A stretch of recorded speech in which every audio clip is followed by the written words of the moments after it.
মুসলমানের ছেলেরা ও নবীর উম্মতিরা এই কথা শোনার পরেতে হযরতে শেখ ফরিদ রাহমাতুল্লাহ আলাইহি আল্লাহ পাকের ওলি বান্দাকে নিজামউদ্দিন আউলিয়া কি করলেন, গাছের সঙ্গে শক্ত করে বেঁধে দিলেন।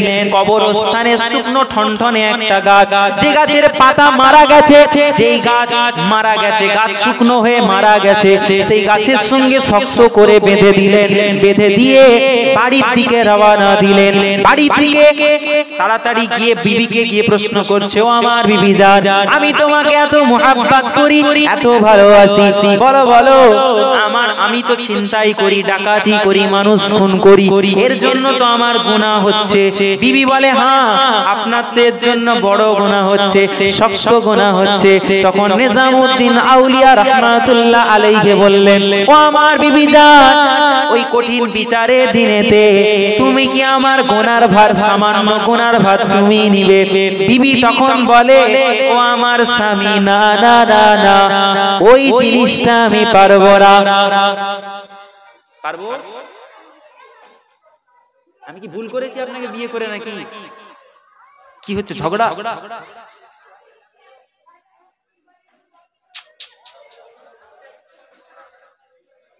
যাক যাক, ওদের দিকে কান দিয়ে লাভ নেই। যারা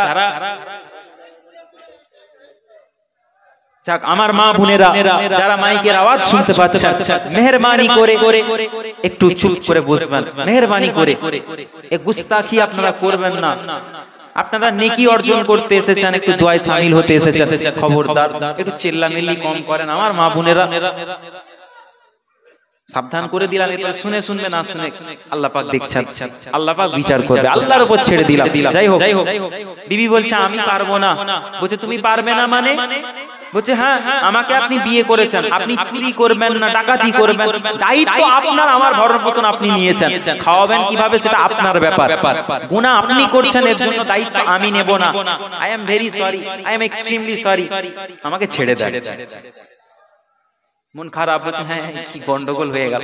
ছেলের কাছে গেছে, ছেলে পড়াশোনা করছে, কি ব্যাপার আব্বা জান? না আমার সন্তান, আমার কলিজার টুকরা ছেলে, আমি তো গুনাহ করছি এত, তুমি কি ওই বিচার দিনেতে আমার একটু গুনার ভাগ নিবে?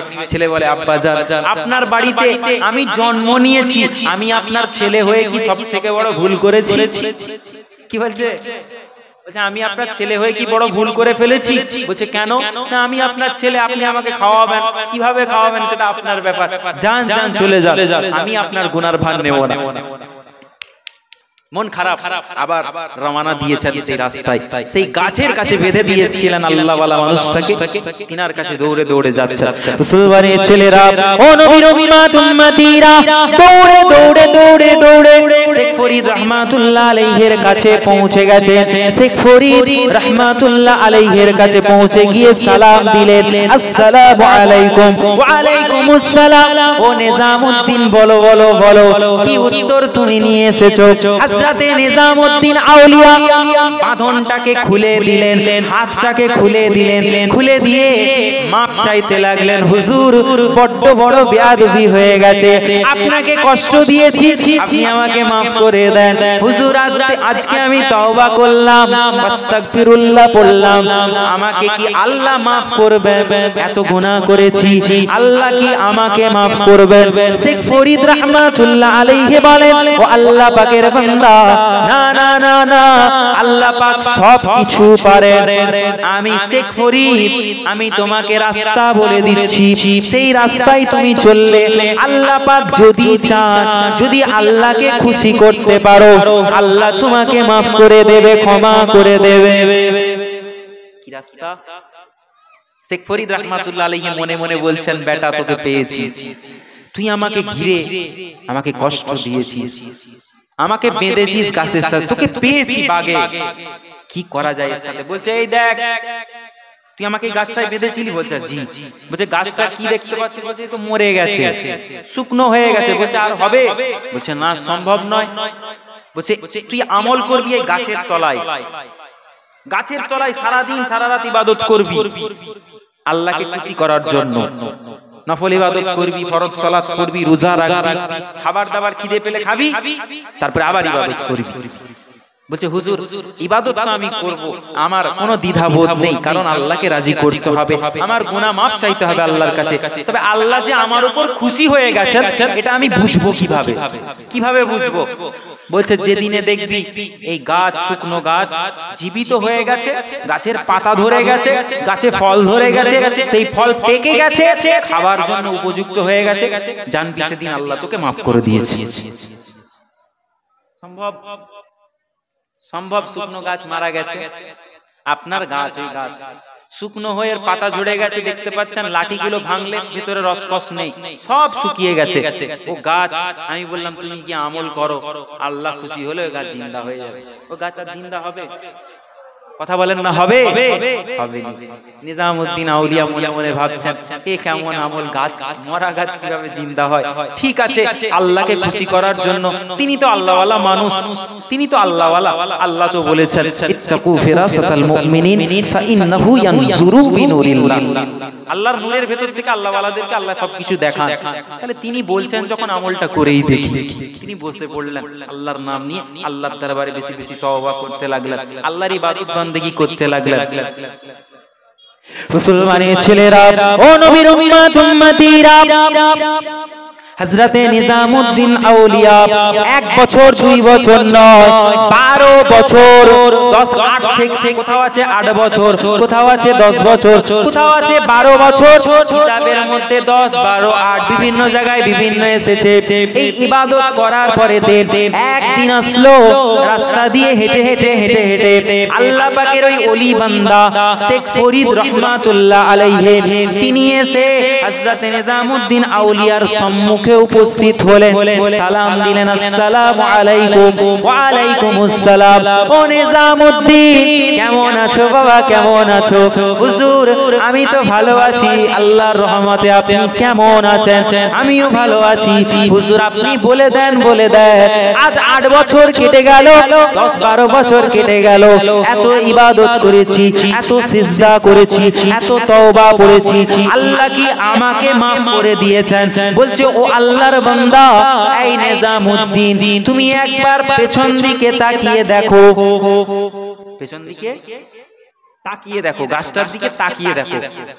বলছে হুজুর আমি তো দেখিনি কোনোদিনও, আল্লাহ যদি না মাফ করেন, এই আশাতে আমি দেখিনি, এই আশাতে আমি দেখিনি। হুজুর আপনি যখন বলছেন একবার তাকিয়ে দেখি, যখন বিসমিল্লাহ বলে তাকিয়েছেন আল্লাহর নাম নিয়ে, দেখছেন গাছের পাতা সবুজ হয়ে গেছে, গাছ জিন্দা হয়ে গাছের ফলগুলো পেকে গেছে। একবার জোরে বলুন সুবহানাল্লাহ।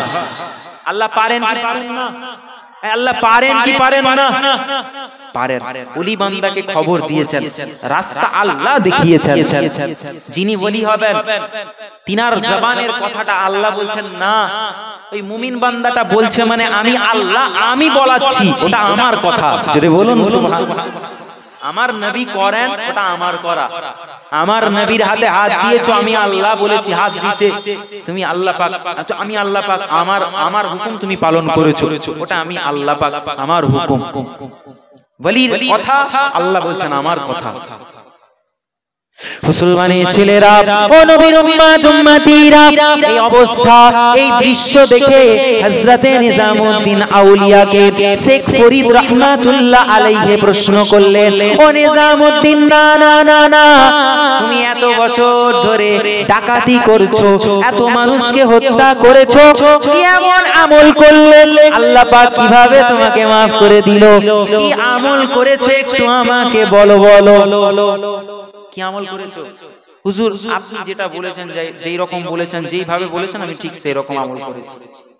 বলছে না, এর ভেতরে কোন রহস্য আছে, টুইস্ট একটা আছে, ব্যাপারটা কি? বলছে হুজুর ব্যাপার কিছু না, আমি তো মানুষ হত্যা করেছি, আমাকে যখন আপনি এখানে বসি দিয়ে চলে গেলেন,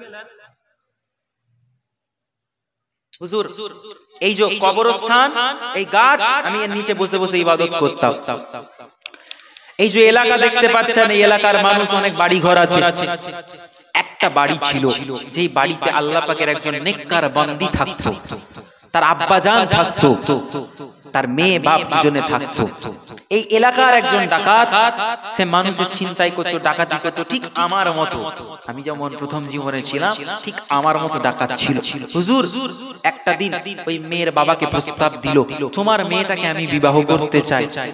বাপ খারিজ করে দিল, বাপ রিজেক্ট করে দিল। যাও যাও, আমার মহিলা হলো মুত্তাকি পরহেজগার, গুনাহ করে না, সে গুনাহ থেকে দূরে আছে, তুমি আমার মেয়েকে বিবাহ করবে, তুমি একটা ডাকাত হয়ে এটা হতে পারে না। রিজেক্ট করে দিল, তাড়িয়ে দিল। ডাকাত মনে মনে চিন্তা, কুবুদ্ধি আসছে, বাপ তাড়িয়ে দিল, আমাকে সম্মান দিল না, সবার সামনে অপমান করে তাড়িয়ে দিল। এখন কি করব? না রাতের অন্ধকারে গিয়ে ওই মেয়েটার সাথে আমি জিনা করব, আমি ওকে ধর্ষণ করব, রেপ করব, শারীরিক একটা সম্পর্ক করব, ওর জীবনটাকে নষ্ট করব। এই মনে ধারণা রেখেছে। ডাকাত, রাত হয়েছে, ডাকাত এসেছে, দরওয়াজা খুলে ঢুকে গিয়েছে। বাপকে বেঁধে, আপনার হাত পা বেঁধে বাড়ির মধ্যে একটা রুমে ঢুকিয়ে আপনার শিকল লাগিয়ে দিয়েছে, আপনার লক করে দিয়েছে। মহিলার বাড়িতে ঢুকতে যাবে, এমন সময় মহিলাও বলছে, মহিলা আল্লাহর দরবারে সিজদায় লুটিয়ে গেছে, আল্লাহকে বলছে, আল্লাহ আমি তো আপনাকে আপনার কাছে ছাড়া অন্য কারো কাছে কোনোদিনও কিছু চাইনি। আল্লাহ পাক, আমি আপনার বান্দি, আমি আপনার গোলামের বাচ্চা গোলাম। আল্লাহ পাক আপনি যদি আমাকে সামান্যতম ভালোবেসে থাকেন, আমি আপনার গুনাহগার বান্দি, আমি আপনাকে যদি সামান্যতম রাজি করিয়ে থাকতে পারি, যদি রাজি আপনি থাকেন আমার প্রতি, আল্লাহ পাক আপনি আজকে ডাকাতের হাত থেকে আমার ইজ্জতটাকে বাঁচিয়ে নেন। আল্লাহ আপনি আমার ইজ্জতটাকে লুটতে দিবেন না। আল্লাহ এর থেকে ভালো আপনি আমাকে মওত দিয়ে দেন। এই দোয়া বান্দি চাইলো, আল্লাহ পাকের ওই গুনাহ নেককার বান্দি দোয়াটাকে আল্লাহ কবুল করে দিল। ইন্তেকাল করে গেল। ইন্তেকাল করার পরে সমস্ত মানুষরা জানাজা পড়ে কবরস্থানে, এই যে হুজুর এই কবরস্থান, এই কবরস্থানে একটা জায়গায় মাটি খুঁড়ে কবরস্থ করে দিল, দাফন করে দেওয়া হলো তাকে। সবাই বাড়িতে চলে গেল, রাত হয়ে গেল। ওই রাত্রে বেলা ডাকাত তখনও তার মনের শয়তানের উসওয়াসা ভুলতে পারেনি। ওই ডেড বডি, ওই লাশের সাথে সে জিনা করবে, ধর্ষণ করবে, ওই মেয়েটাকে রেপ করবে, খারাপ কাজ করবে। হুজুর সে এই মনে কুচিন্তা নিয়ে এই কবরস্থানে একটা কোদাল সাথে করে নিয়ে চলে আসলো। যখন মাটি কাটতে লাগলো, আওয়াজ হলো, আমি ইবাদত করছিলাম, আমার চোখটা খুলে গেল, আমি আওয়াজ দিলাম, আমি দেখতে পেলাম ওখানে কেউ আছে। আমি যখন আওয়াজ দিলাম ওখানে কে, সে বলল আমি এলাকার বড় ডাকাত। তুই কে? তখন বলছে আমার নাম নিজামউদ্দিন। কি করছিস এত রাত্রে? ডাকাত। হুজুর ওই ডাকাতটা বলছে আমি আমার কাজ করছি, তুই যা এখান থেকে চলে যা, এত রাত্রে এখানে থাকিস না, আমি তোকে মেরে ফেলবো। এরকম কথা বলতে লেগেছে। হুজুর আমি দেখতে পেলাম, এই বলতে বলতে তার মাটি খোঁড়া হয়ে গেছে, কবর থেকে লাশটাকে বের করে ফেলেছে, লাশটাকে বের করে কবরের পাশে তুলে নিয়েছে, কাফনের কাপড়টা খুলতে লেগেছে। হুজুর পুরো কাপড়টা তুলবে, তার কোদালটা রাখা ছিল, আমি ছুটে গিয়ে তার কোদালটাকে হাতে তুলে নিয়ে আমি তার মাথায় আঘাত করে তাকে মেরে রক্তাক্ত করে তাকে জাহান্নামায় পাঠিয়ে দিয়েছি। জোরে বলুন সুবহানাল্লাহ। হুজুর আমি ওই আমার বোনটাকে, আল্লাহ পাকের ওই নেককার বান্দিটাকে, ওই আমলদার বান্দিটাকে আমি কি করলাম, আমি আবার তাকে মাটিতে দাফন করে দিলাম, সুন্দরভাবে তার কাফনের কাপড়টা বেঁধে দাফন করে দিলাম। শুধু এতটুকু কাজ আমি করেছি, বাকি আর কি করেছি আমার মনে নেই, এতটুকু মনে আছে। মুসলমানের ছেলেরা, ও নবীর উম্মত উম্মতিরা, যখন এই কথা শেখ ফরিদ রাহমাতুল্লাহ আলাইহি বলতে লাগলো, শেখ ফরিদ রাহমাতুল্লাহ আলাইহি বলতে লাগলেন, ও আল্লাহ পাকের বান্দা নিজামউদ্দিন, না সারাটা জীবন তুমি ডাকাতি করলে, সারাটা জীবন এত মানুষের খুন করেছো, মার্ডার করেছো, সেই খুনের জন্য আল্লাহ পাক তোমার আমলনামাতে গুনাহ আর গুনাহ লিখেছিল, কিন্তু না না না না, আল্লাহ পাক কিভাবে তোমাকে maaf করলো শুনে রেখে দাও। এত খুন করার জন্য আল্লাহ গুনাহ লিখেছে, কিন্তু শেষ সময়ের খুন, এই ডাকাতকে খুন করার জন্য আমার আল্লাহ পাক তোমার तमाम জিন্দেগীর গুনাহ খাতাকে maaf করে দিয়ে আল্লাহ পাক তোমাকে বেগুনাহ বানিয়ে দিয়েছে। আরো জোরে বলুন সুবহানাল্লাহ। এত খুন করার জন্য গুনাহ লিখেছে, এই লাস্ট শেষ খুন করেছো, আল্লাহ পাক তোমার আমলনামা থেকে সমস্ত গুনাহকে maaf করে দিয়ে আল্লাহ পাক সওয়াবে ভরপুর করে দিয়েছে। আরেকবার জোরে বলুন সুবহানাল্লাহ। শুধু তাই নয়, এই নিজামউদ্দিন আল্লাহ পাক তোমার মাথার মধ্যে ওলিদের একটা তাজ পরিয়ে দিয়েছে। একবার জোরে বলুন সুবহানাল্লাহ। দরুদ শরীফ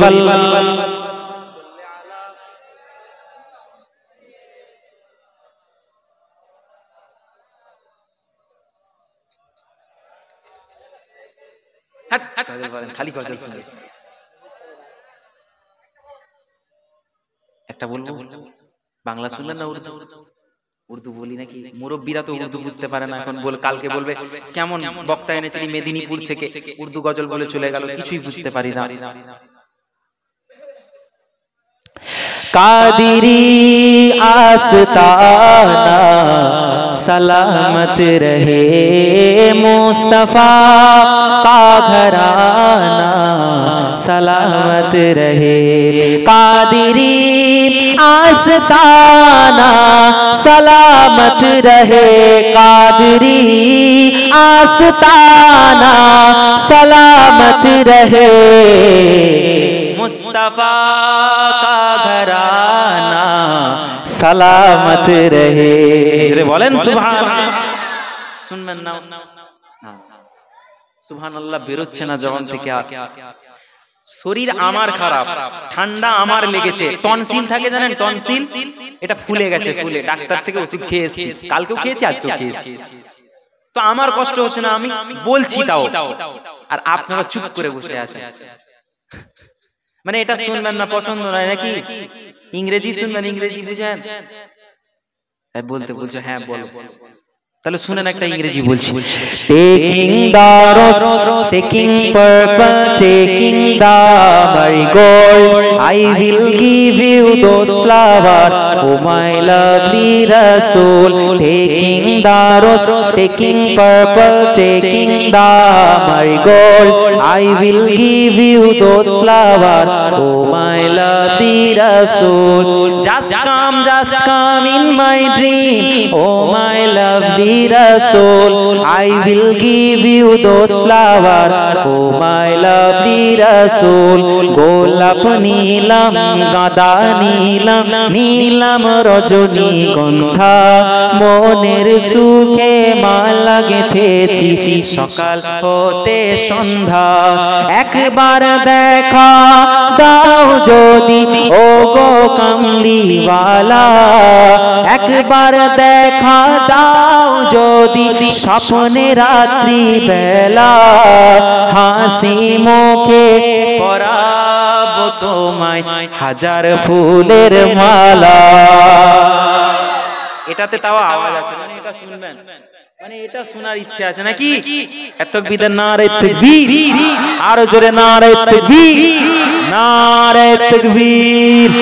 সিলসিলায়ে হক মুজাদ্দিদে জামান দাদা হুজুর কিবলার হক সিলসিলা, নারে তাকবীর। মহান ইসালের সওয়াব আগত মেহমানগণ, উলামায়ে আহলে সুন্নাতুল জামাত, ফুরফুরা দরবার শরীফ, আহলে সুন্নাতুল জামাত, হিজবুল্লাহ, নারে তাকবীর, নারে তাকবীর। কি করবেন? শুনবেন? হ্যাঁ, আগেরটা বলবো না এটা বলবো? এটা বলবো, আগেরটা শুনবেন না? এটা আগেরটা শুনবেন না, এটা বলবো? আগেরটাও শুনবেনই, তাহলে একটা অন্য শোনাচ্ছি, শুনো।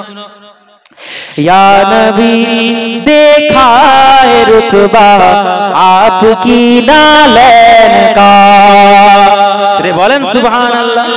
या नबी देखा है रुतबा आपकी नालैन का, या नबी देखा है रुतबा आपकी नालैन का, या नबी देखा है रुतबा आपकी नालैन का, अर्श ने चूमा है तलबा, अर्श ने चूमा है तलबा, अर्श ने चूमा है तलबा आपकी नालैन का, अर्श ने चूमा है तलबा आपकी नालैन का। শুনেছেন? শুনেছেন? এটাও শুনেছে, কি বলবো আপনাদেরকে, এটাও শুনবেন নি? তাহলে নতুন কিছু বলবো? আচ্ছা আপনি বলেন তো, এরা তো কথা বলেনি কেউ, আপনি বাংলা শুনবেন না উর্দু বলেন তো? না আমি তো উর্দু বলতে পছন্দ করি, বেশি উর্দু বলি। উর্দু বলবো। जिनकी तारीफ खुद रब्बे काबा करे, उनकी अजमत घटाना गलत बात है। जिनको कुरान यासीन ताहा कहे, उन पे उंगली उठाना गलत बात है। चाँद से खूबसूरत रुखे मुस्तफा, उनको देखा तो ये आयशा ने कहा।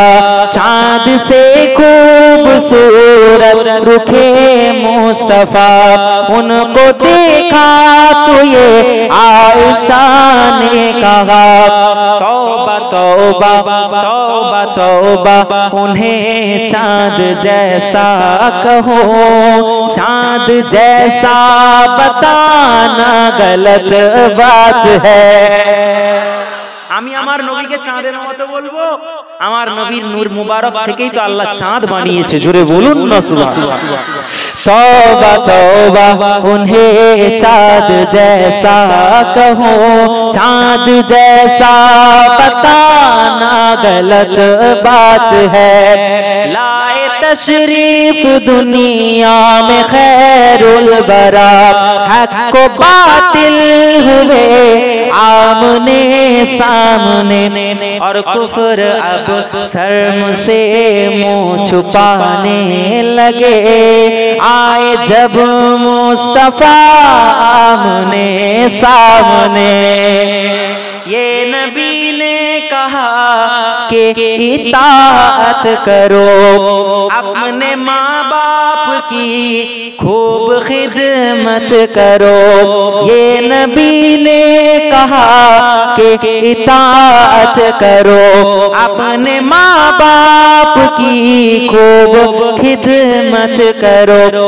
तेरे माँ बाप का तुझ पे एहसान है, उनकी दिल को दुखाना गलत बात है।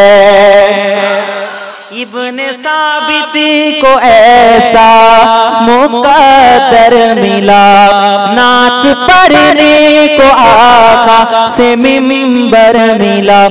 नात लिखना ओ पढ़ना इबादत है जब, नात लिखना ओ पढ़ना इबादत है जब, इसको बिजनेस बनाना गलत बात है। अपने रोजे में जिंदा है सब अंबिया, জোরে বলবেন না সুবহান। বুঝতে পারছেন?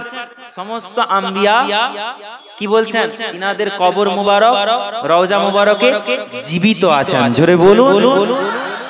কে বলছে? আল্লাহর কোরআন বলছে, তাই কবি বলছে अपने रोजे में जिंदा है सब अंबिया, अपने रूहों के साथ अपने जिस्मों के साथ। अपने रोजे में जिंदा है सब अंबिया, अपने रूहों के साथ अपने जिस्मों के साथ। जिसकी तस्दीक करती है कुरान जब, जिसकी तस्दीक करती है कुरान जब, उनको मुर्दा बताना गलत बात है। आयशा साहिरा है, अबेदा भी है, मोमिना है नबी की वो मेरा भी है। ताहिरा है नबी की वो जोजा भी है, उन पे उंगली उठाना गलत बात है। চিৎকার দিয়ে বলেন না সুবহানাল্লাহ। আর একটু জোরে বলুন না সুবহানাল্লাহ।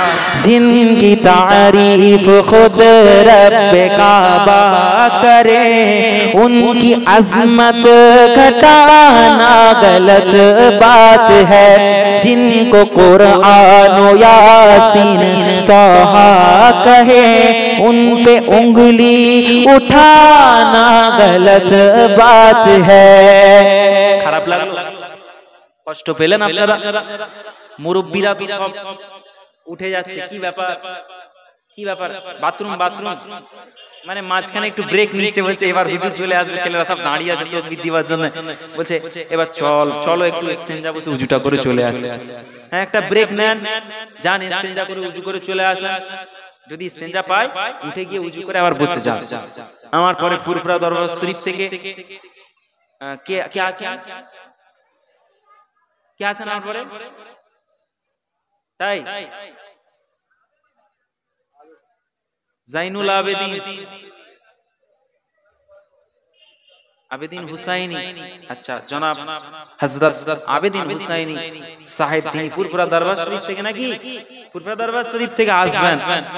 যাক, আমি তো বাচ্চা ছেলে, আমি কথা বললাম, আমার স্লিপ অফ টান হতে পারে, আমি আপনাদের কাছে ক্ষমা প্রার্থী। যদি আপনাদের অন্তরে এমন কোনো কথা বলি যার দ্বারাই আপনাদের কষ্ট হয়ে থাকে, আমাকে আপনাদের বাড়ির ছেলে, ছোট ভাই, ছোট সন্তান হিসেবে মাফ করে দিবেন, বলেন না ইনশাআল্লাহ? আল্লাহ পাক দোয়া করবেন, আল্লাহ যেন আমাকে ইসলামের জন্য হক কথা বলার তৌফিক দেন, আল্লাহ যেন দ্বীনের খিদমত করার তৌফিক দেন, আল্লাহ যেন আপনাদের খিদমত করার তৌফিক দেন। সকলে বলেন আল্লাহুম্মা আমিন। কবরবাসীদের জন্য দোয়া চাইবো আমরা, এই দোয়া চাইলে ফায়দা কি? যারা জীবন গঠন করে কবরে গেছে, আল্লাহ রসুলের দরবারে ছোট্ট করে কথা বলে দিই, আল্লাহর রসুল বিমার হয়ে গেছেন, বিমার অসুস্থ হয়ে গেছেন। আপনারা কমিটির ভাই, হ্যাঁ আপনারা একটু যাবেন না? আপনারা শুনতে পাননি আওয়াজগুলো? আমি তখন থেকে কিছু বলিনি ভাই, একটু যান। আমার পরে তো আরো একজন আসছে আপনাদের মেহমান, শুনলে খুব ভালো বলবে না? একটু যান। বেশি কিছু বলতে গেলে বলবে ও এনেছো মেদিনীপুর থেকে মুকাররিমকে বলে গেল উল্টো পাল্টা। দেখছেন কি অবস্থা? একটু যান, যে বলেন ভাই। দেখেন আল্লাহ রসুল বিমার অবস্থায় শুয়ে আছেন, আল্লাহ রসুলের ইন্তেকাল হয়ে যাবে, আল্লাহ রসুল দুনিয়া জমিন থেকে চলে যাবে। আল্লাহ রসুল ইন্তেকাল করার পূর্বে 4 দিনের মাথায়, 4 দিন আগে হযরতে জিবরাইল আলাইহিস সালাতু ওয়াস সালাম আল্লাহ রসুলের দরবারে আসলেন। রসুল বাড়ির ছেলেরা, ও নবীর উম্মত উম্মতিরা, হযরতে জিবরাইল আলাইহিস সালাতু ওয়াস সালাম আল্লাহ নবীর দরবারে তাশরীফ নিয়ে এলেন। আল্লাহ পাক পাঠালেন, যাও আমার হাবিবের হাল জিজ্ঞাসা করে আসো, আমার হাবিব কি অবস্থায় আছে, তিনি কেমন আছেন, আমি আল্লাহ পাক জানতে চাই। যাও আমার হাবিবুল্লাহর খবর নিয়ে আসো। ও নবীর উম্মত উম্মতিরা, আল্লাহ নবীর দরবারে হযরত জিবরাইল আলাইহিস সালাতু ওয়াস সালাম এলেন, এসে আওয়াজ দিলেন দরওয়াজায়। আল্লাহ নবী বললেন, কে আছো দরওয়াজায়? আল্লাহ নবীকে সালাম দিলেন, আসসালাতু ওয়াসসালামু আলাইকা ইয়া রাসূলুল্লাহ ইয়া হাবিবাল্লাহ। হুজুর, আমি হলাম আল্লাহ পাকের ফেরেশতা জিবরাইল আলাইহিস সালাতু ওয়াস সালাম। আল্লাহ নবী বললেন, আল্লাহ নবীর কাছে তখন আম্মা জান আম্মি আয়েশা উপস্থিত ছিলেন। আম্মিকে বললেন, ও আয়েশা, যাও পর্দার ভেতরে চলে যাও, জিবরাইল এসেছে, আমার কাছে আসবে, তুমি পর্দার অন্তরালে চলে যাও। আল্লাহ নবীর দরবারে জিবরাইল এলেন, জিবরাইল এসে বললেন, ইয়া রাসূলুল্লাহ ইয়া হাবিবাল্লাহ, হুজুর আপনার হাল কি, আপনি কেমন আছেন? আল্লাহ পাক তো জানতে চেয়েছেন আপনি কেমন আছেন। ইয়া রাসূলুল্লাহ, আপনার হাল আল্লাহ পাক খোঁজ নিতে বলেছেন। আল্লাহ তো সবই জানেন, তারপরেও বন্ধুর খবর আল্লাহ রাখতে চান। আল্লাহ নবী বললেন, আপনার আমার দয়ার নবী নূর নবী পাক জবান থেকে বললেন, ও ভাই জিবরাইল, আমি রাসূলুল্লাহ, আমার শরীরটা বড় অসুস্থ, আমি রাসূলুল্লাহ আমার শরীরটা বড় ক্লান্ত লাগছে, বড় অসুস্থ লাগছে, বড় বিমার হয়ে গেছি। আল্লাহ নবীর এই খবর নিয়ে হযরতে জিবরাইল আলাইহিস সালাতু ওয়াস সালাম চলে গেলেন আল্লাহ নবী দয়ার নবীর দরবারে। আবার পরের দিন আসলেন, আসসালাতু ওয়াস সালামু আলাইকা ইয়া রাসূলুল্লাহ হাবিবাল্লাহ, আপনি কেমন আছেন? আল্লাহ নবী বললেন, কালকে যেমন ছিলাম তার থেকে শরীরটা আরো দুর্বল লাগছে, আরো শরীরটা খারাপ লাগছে। তৃতীয় দিনে আবার জিবরাইল আলাইহিস সালাম আসলেন, ইয়া রাসূলুল্লাহ কেমন আছেন? আল্লাহ নবী বললেন, ভালো নেই, গত দুদিনের তুলনায় আজকে শরীরটা আরো খারাপ। 3 দিন চলে গেল, জিবরাইল খবর নিয়ে চলে গেলেন। চতুর্থ দিনে আল্লাহ নবীর দরবারে দরওয়াজায় কড়াঘাত হলো, আওয়াজ হলো, কে আছো? না ইয়া রাসূলুল্লাহ হাবিবাল্লাহ, আমি হলাম জিবরাইল। আল্লাহ নবী বললেন, যাও আয়েশা, যাও যাও অন্দর মহলে চলে যাও, পর্দার অন্তরালে চলে যাও, চলে যাও। জিবরাইল